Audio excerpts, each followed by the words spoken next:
पंजाब हुकूमत की जानिब से शुरू की गई आसान कारोबार स्कीम का अहलियत चेक करने का तरीकाकार सामने आ गया, जिसके तहत मखसूस उम्र के अफराद कर्ज के लिए दरखास्त दे सकते हैं।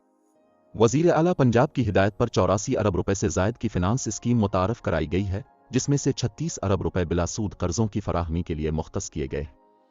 इस स्कीम के तहत 10 लाख से 3 करोड़ रुपए तक बिलासूद कर्ज फराहम किए जाएंगे, जिन्हें 5 साल की आसान किस्तों में वापस किया जा सकेगा। आसान कारोबार स्कीम कौन अहल है? इस स्कीम के तहत 25 से 55 साल तक की उम्र के पंजाब के रिहायशी मर्द, ख्वातीन, ट्रांसजेंडर और माजूर अफराद कर्ज के लिए दरखास्त दे सकते हैं। दरखास्त देने के लिए जरूरी है कि वो एक्टिव फाइलर हों और किसी मालियाती इदारे के डिफॉल्टर ना हों। आसान कारोबार कर्ज की दरखास्त कैसे दें? इस स्कीम के तहत दरखास्त देने के लिए घर बैठे ऑनलाइन दरखास्त दी जा सकती है। वेब पोर्टल punjab.gov.pk पर जाकर दरखास्त दी जा सकती है। इस स्कीम में स्टार्टअप और छोटे कारोबारों को 10 लाख रुपए तक के बिलासूद कर्ज दिए जाएंगे, जिन्हें 3 साल की आसान इकसात में वापस किया जा सकता है। आसान कारोबार कार्ड पंजाब के रिहायशी मर्द, ख्वातीन, ट्रांसजेंडर और स्पेशल अफराद आसान कारोबार कार्ड के लिए भी दरखास्त दे सकते हैं।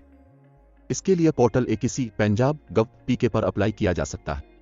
आसान कारोबार कार्ड के जरिए खाम माल की खरीदारी, वेंडर को अदायगियां, सरकारी फीस, टैक्स और यूटिलिटी बिल्स की अदायगी भी की जा सकेगी। मजीद बरा इस कार्ड के जरिए 25% तक कैश भी निकलवाया जा सकता है। मालूमात और राब्ता वजीर आला मरियम नवाज शरीफ की हिदायत पर आसान कारोबार स्कीम के लिए खुसूसी टूल फ्री नंबर 1786 भी फ़ाल कर दिया गया है। दरख्वास्त गुजार इस नंबर पर कॉल करके स्कीम के बारे में मजीद मालूमात हासिल कर सकते हैं। मरियम नवाज शरीफ ने इस मौके पर कहा कि हुकूमत नौजवानों को खुद रोजगार के मौके फराहम करना चाहती है और इस स्कीम के जरिए पंजाब के हर नौजवान को मईशत की बेहतरी में अपना किरदार अदा करने का मौका मिलेगा।